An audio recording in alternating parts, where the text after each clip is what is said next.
corpo do turista americano que desapareceu no fim de semana numa cachoeira depois de uma tromba d'água. Bruno Silveira. Depois de 5 dias de buscas, os bombeiros do Corpo Militar de Goiás conseguiram achar então o corpo de Raul Jimenez a 300 metros do local onde ele foi dado como desaparecido. O corpo estava num local de difícil acesso, por isso a retirada do corpo dele exigiu um trabalho mais intenso dos militares. Eu volto daqui a pouco no jornal para contar as atualizações desse caso. Combinado. Vida agitada, estresse, enfim, muita gente acaba aumentando a dose de medicamentos por conta própria para conseguir dormir e se recuperar de um ritmo tenso, mas pode ter consequências. O meu porteiro me ligou, dona Renata, chegou uma poltrona aqui. Eu falei, gente, mas uma poltrona? Que poltrona é essa? Aí que eu fui lembrar que eu tinha comprado a poltrona sobre o efeito da medicação. Já pensou? E quem passar pelo viaduto do aeroporto já não vai ter mais transtorno. O trânsito foi liberado depois de ser descartado o risco de desabamento. E Neymar prestou depoimento à Polícia Civil do DF sobre joias compradas de um empresário envolvido em esquema de corrupção. Vem comigo, eu sou Viviane Costa. Vamos começar juntos o nosso jornal? O SBT Brasília, segunda edição, já está no ar.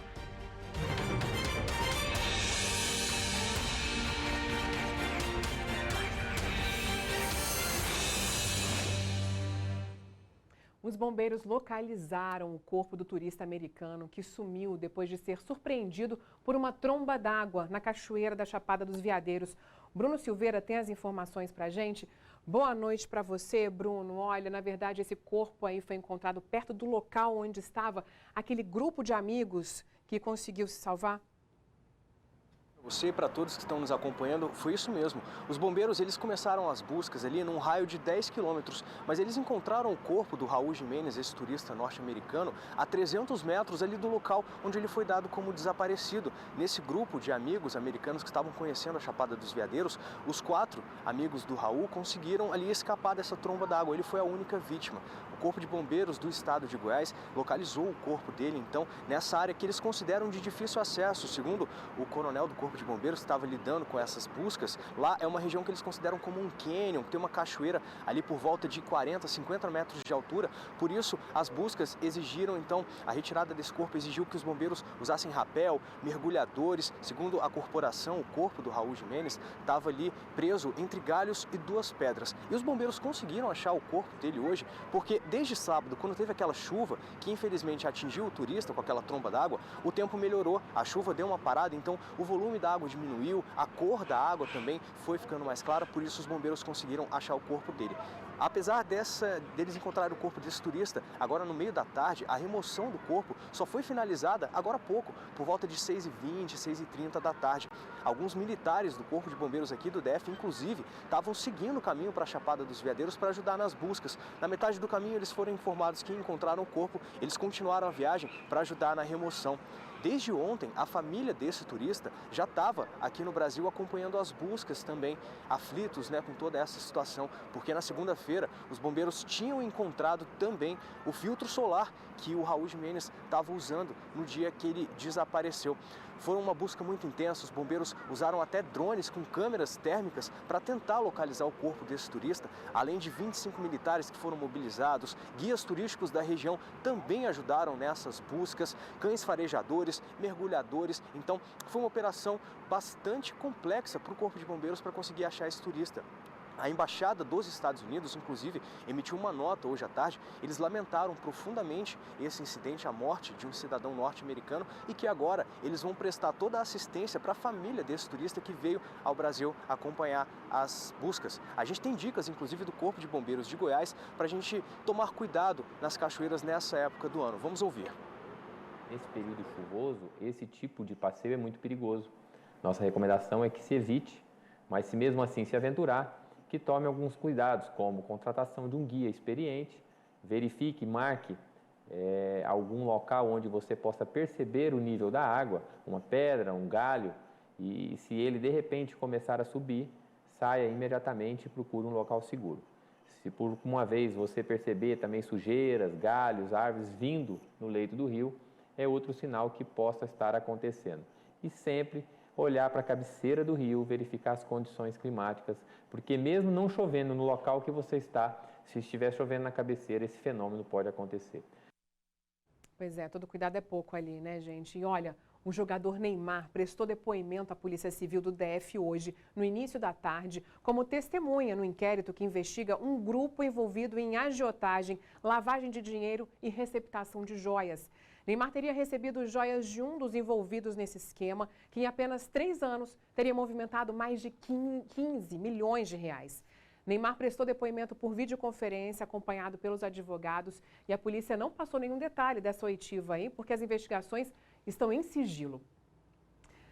E técnicos descartaram o risco de desabamento do viaduto próximo ali ao aeroporto e liberou o trânsito para quem segue da região do Gama para o plano piloto. Um alívio, né? Agora, a próxima etapa é ver qual o melhor recurso para poder evitar outros problemas ali no local. O tráfego que tinha sido bloqueado ao longo da manhã para que fosse feita a nova sinalização viária foi liberado agora à tarde. Equipes do DR trabalharam ao longo da noite e da madrugada para removerem a parede que ameaçava cair e também parte do barranco. Os trabalhos se estenderam ao longo da madrugada e pela manhã, antes do horário de pico, a pista foi liberada para que os veículos pudessem passar. Ao longo da manhã, houve uma nova interdição para que fosse feita a sinalização viária e também para que novas gramas fossem plantadas no local. De acordo com o DR, a estrutura do viaduto em si segue inabalada. Quero deixar bem claro que não existe nenhum dano na estrutura do viaduto. O viaduto está intacto, não tem problema nenhum nele. O problema foi uma trinca que aconteceu nesse talude de terra.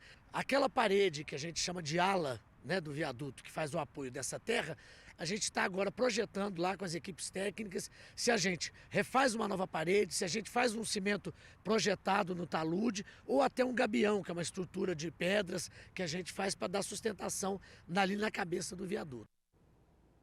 E olha, o uso descontrolado de medicamentos pode trazer problemas sérios de saúde, principalmente aqueles que provocam uma dependência química. Em alguns casos, há remédios que alteram o estado de consciência e a pessoa faz coisas que nem se lembra depois, veja só. Renata passou anos tomando um remédio para pegar no sono. Eu tomava um comprimido à noite para poder dormir.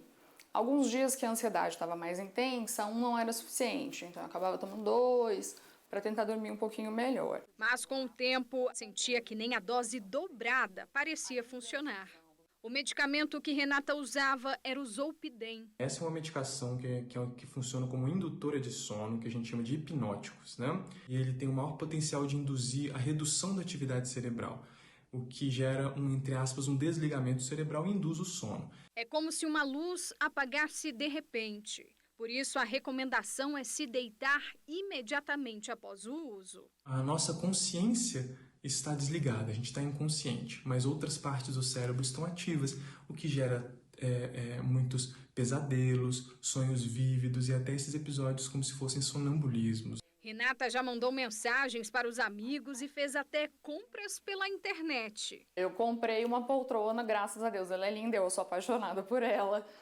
O meu porteiro, um tempo depois, me ligou, dona Renata, chegou uma poltrona aqui. Eu falei, gente, mas uma poltrona? Não, que poltrona é essa? Aí que eu fui lembrar que eu tinha comprado a poltrona sobre o efeito da medicação. O uso indiscriminado desses medicamentos pode ter consequências sérias. De acordo com a Secretaria de Saúde, 57 pessoas foram internadas por intoxicação devido ao uso de sedativos, antidepressivos, antipsicóticos e psicotrópicos. Nós apreendemos cerca de 29 mil medicamentos, entre comprimidos, cápsulas e envelopes. A apreensão de medicamento vencido em serviços de saúde ou sem identificação também ocorre com frequência. O medicamento não pode ser comprado sem receita médica. O documento tem de ser recolhido no balcão. O Conselho Regional de Farmácia faz a fiscalização de possíveis vendas ilegais. Havendo a constatação de irregularidade, o CRF-DF pode intimar e até autuar o estabelecimento se não tiver o farmacêutico ali presente. O Sindicato do Comércio Farmacêutico registrou um aumento de 50% nas vendas desses produtos. Houve um acréscimo bem substancial na venda de medicamentos para insônia e também os antidepressivos. Para mim é assim, uma vitória indescritível ter conseguido ficar sem. E não sinto falta, não penso em voltar a tomar nunca mais.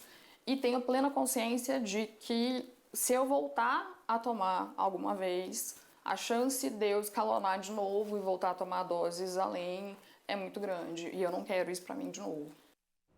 Gente, que situação, hein? Ainda bem que a Renata gostou tanto da poltrona que ela comprou, mas imagina um risco. Então, olha, muita atenção, muito cuidado, tomar remédio sempre com orientação médica, né? E o agente socioeducativo Rafael Osvaldo de Carvalho Arantes foi demitido do cargo. Ele ficou conhecido depois de ser acusado de gravar vídeos íntimos de colegas que usavam o banheiro feminino da unidade de internação de São Sebastião, onde ele trabalhava. A demissão dele foi publicada hoje no Diário Oficial. A justificativa foi o cometimento de infração grave determinada na lei do regime jurídico dos servidores públicos. Gravíssima, né? E hoje foi realizada a sessão de abertura do ano legislativo na Câmara Legislativa do DF. A governadora em exercício, Celina Leão, esteve no evento que marca então esse início do trabalho dos 24 deputados distritais eleitos para o mandato nos próximos 4 anos. Ao sair, Celina Leão destacou que se sente à vontade de comparecer à CPI da Câmara Legislativa, que investiga os atos terroristas de 8 de janeiro, caso ela seja convidada. Olha só.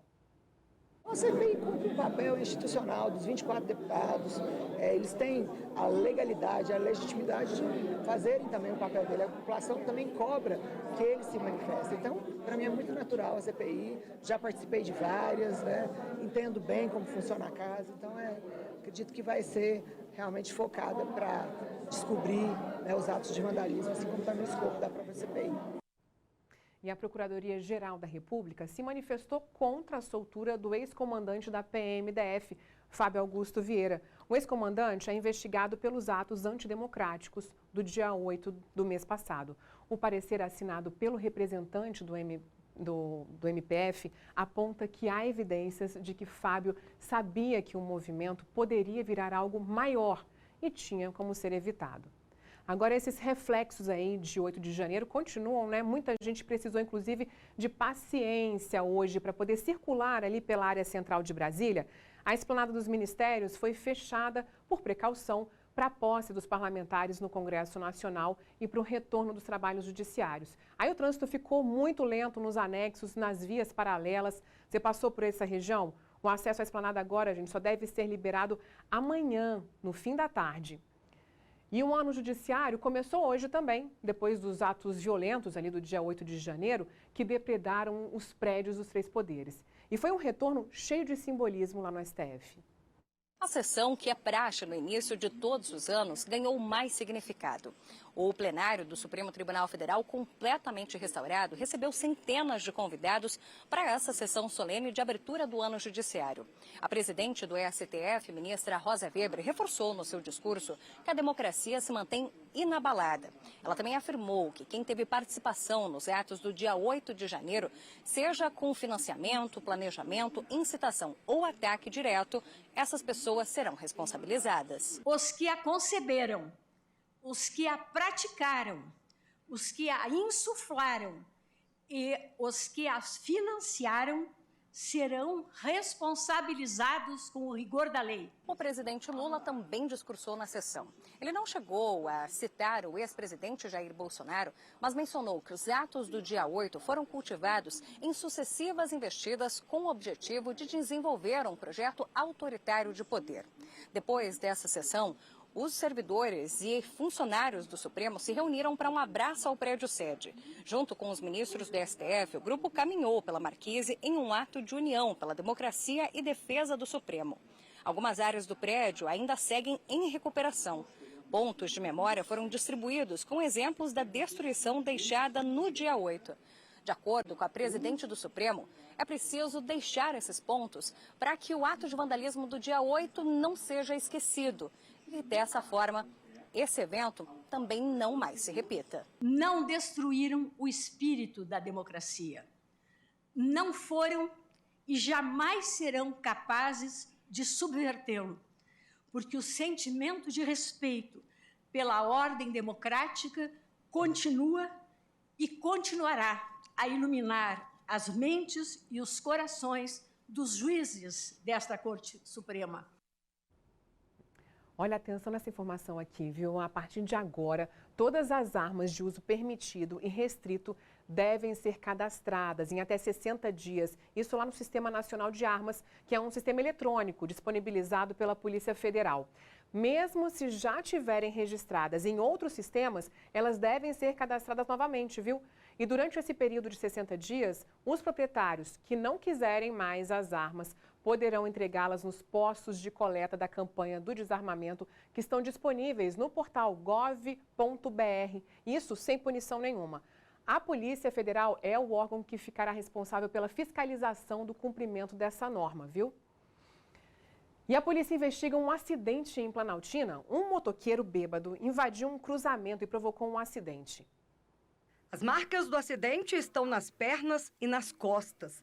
Além dos machucados, Marco Aurélio ainda se recupera do trauma da batida. Prejuízo do conserto do carro, prejuízo emocional, porque até agora a gente não conseguiu estabelecer as ideias. É um trauma. O carro que o publicitário dirigia foi atingido por um motociclista embriagado. Imagens do circuito de segurança registraram o momento em que o condutor da moto atingiu a lateral do veículo. O motorista ainda tentou desviar, mas perdeu o controle e bateu contra um poste. Quando eu ia passar, eu percebi do lado esquerdo, que a gente sempre olha, eu olhei para o lado esquerdo, vi um capacete, depois vi o outro, segundo capacete, eu falei, tem um garupa. E aí eu tentei acelerar. Os bombeiros foram até o local, mas o motociclista, mesmo sangrando, recusou atendimento. A mulher dele, que estava na garupa, fraturou a perna e foi levada pelo SAMU para o Hospital Regional de Sobradinho. A polícia militar foi chamada e prendeu o responsável pelo acidente por pilotar moto sob efeito de álcool. A audiência de custódia do motociclista bêbado está marcada para 9 horas da manhã dessa quinta-feira. E a Polícia Civil realizou hoje uma mega operação contra uma quadrilha especializada em roubo de veículos, fraude de documentos e lavagem de dinheiro.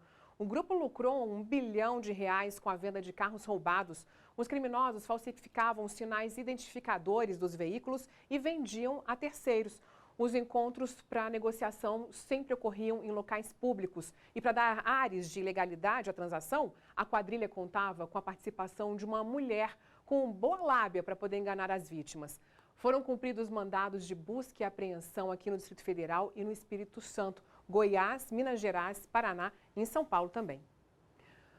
Vamos para o intervalo, eu volto com uma notícia importante para quem gosta e quer empreender aqui no DF. Me espera, é rapidinho, já volto.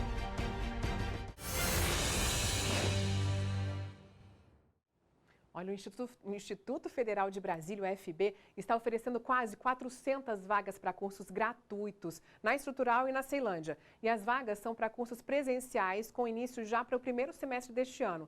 Tem curso de empreendedorismo, inglês básico e Libras. Para fazer a inscrição é bem fácil, viu? Basta fazer o cadastro pelo site processoseletivo.ifb.edu.br até o dia 8 desse mês, corre que está acabando.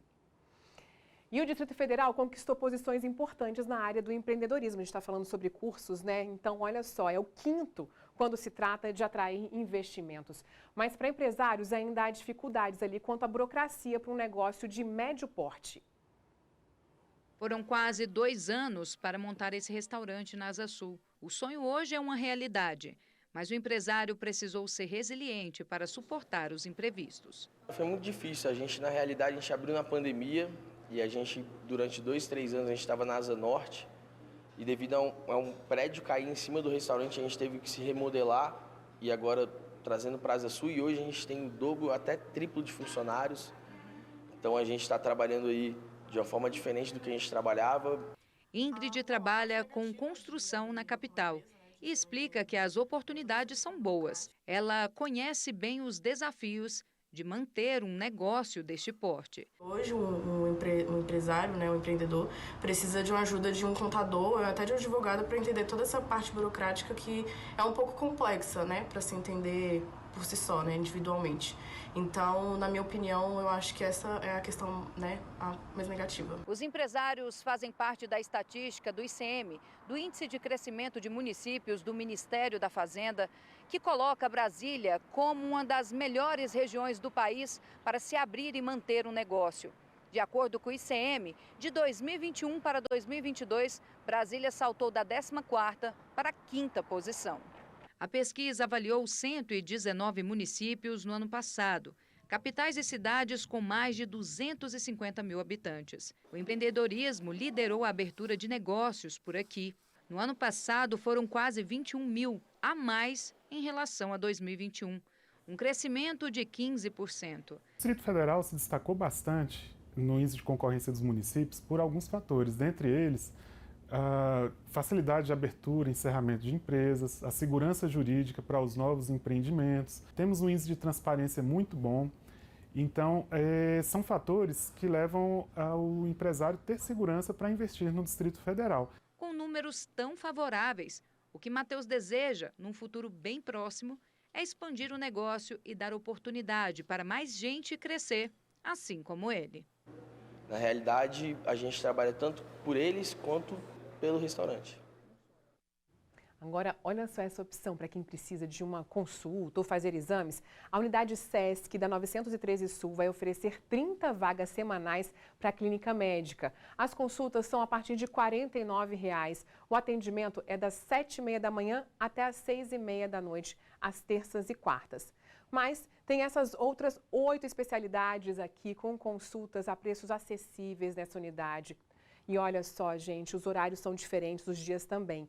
Entre essas consultas todas, você pode ter cardiologia, endocrinologia, ginecologia e a clínica ainda conta também com terapias complementares, exames como eletrocardiograma, exames de pele e tudo isso você pode conseguir, então, nesse contato que está aqui para você, que é o 3445-4401 ou então 3445-4402. Fica uma boa opção aí para quem está precisando fazer esse tipo de exame e consulta. Vamos dar uma olhadinha lá fora, na 040, olha só, essas são imagens ao vivo cedidas pelas câmeras do DR. E aqui a gente vê o pessoal que está indo ali no sentido Santa Maria, Gama, o trânsito bem mais intenso por ali, mas não há registros de acidente, não tem pontos de retenção. No lado contrário aqui, seguindo bem.